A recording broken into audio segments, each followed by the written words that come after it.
அதில் நேர்மையும் நீளமும் இருந்தால் அந்த தொழிலில் இவன் உயர்ந்தவனாக இருப்பான்.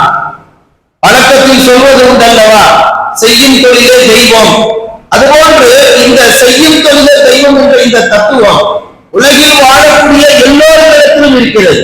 யாருக்கும் இல்லைன்னு சொல்ல முடியாது.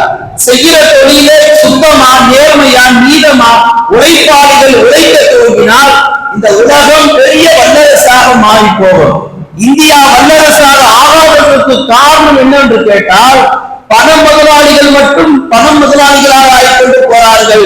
அவர்களால் பணக்காரனாக ஆன அந்த ஏழைகள் காலம் காலமாக அடித்தட்டு மக்களாகவும் உழைப்பாளிகளாகவுமே இருந்து கொண்டிருக்கிறார்கள். இஸ்லாம் சொல்லக்கூடியது உழைப்பாளர்களை இஸ்லாம் உதாசீனப்படுத்தவில்லை, ஊக்கப்படுத்துகிறது என்பதாக நம்மால் பார்க்க முடிகிறது. தபரானி என்ற ஒரு கிதாபிலே பதிவு செய்யப்பட்ட ஒரு செய்தி, அல்லாஹ் தஆலா தொழில் செய்யக்கூடிய தொழிலாளர்களை நேசிக்கிறான். அல்லாஹ் உலகத்துல யாரை நேசிக்கிறான், யாரை நேசிக்கல என்று ஒரு பட்டியல் போட்டா நீண்ட பெரிய பட்டியல் போகும். அல்லாஹ் நேசிக்கக்கூடியவர்களின் பட்டியலில் உழைக்கக்கூடிய உழைப்பாளர்கள் அல்லாஹ் நேசிப்பதாக பெருமானார் ஸல்லல்லாஹு அலைஹி வஸல்லம் குறிப்பிடுகிறார்கள். ஏன் அல்லாஹ் தஆலா உழைக்கக்கூடிய உழைப்பாளிகளை நேசிக்கிறான் தெரியுமா? அந்த உழைப்பாளி ஒரு தொழிலாளியா இருக்க மாட்டார். அந்த உழைப்பாளி ஒரு பாபந்தியாக இருக்க மாட்டார். அந்த உழைப்பாளி இஸ்லாத்தினுடைய சட்டங்களை, நெறிகளை கடைபிடித்து வாழ மாட்டார்.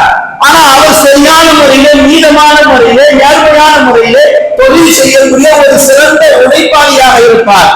அப்போ வணக்க வழிபாடுகளை வைத்து மட்டும் அல்லாஹ் நேசிப்பதில்லை. ஒரு மனிதனிடத்தில் நல்ல நேர்மையான ஒரு உழைப்பு இருந்தால் அந்த உழைப்புக்கு அல்லாஹ் மதிப்பு தருகிறான் என்பதாக தபரானி கிதாபிலே பதிவு செய்யப்பட்டிருக்கு. அதுல இன்னும் விளக்கமா சொல்லப்படுது, அல்லாஹ் ஏன் உழைப்பாளிகளை நேசிக்கிறான்னா, ஒரு மனிதன் தன் குடும்பத்திற்காக எவ்வளவு தூரம் வேண்டுமானாலும் உழைக்க தயாரா இருக்கிறான். பணக்காரன் அல்ல, நடுநிலையான குடும்பவாதிகளை எடுத்துக்கிற தன் குடும்பத்திற்காக எவ்வளவு வேண்டுமானாலும் உழைப்பதற்கு தயார். நாடு கடந்து, கடல் கடந்து, மலை கடந்து, எவ்வளவு பெரிய வேலையாக இருந்தாலும் செய்வதற்கு துணிச்சல் இருக்கும், தைரியம் இருக்கும். காரணம், தன் குடும்பத்தை பாதுகாக்க வேண்டும். தன் குடும்பம் யாரிடத்திலும் போய் கையேந்த கூடாது.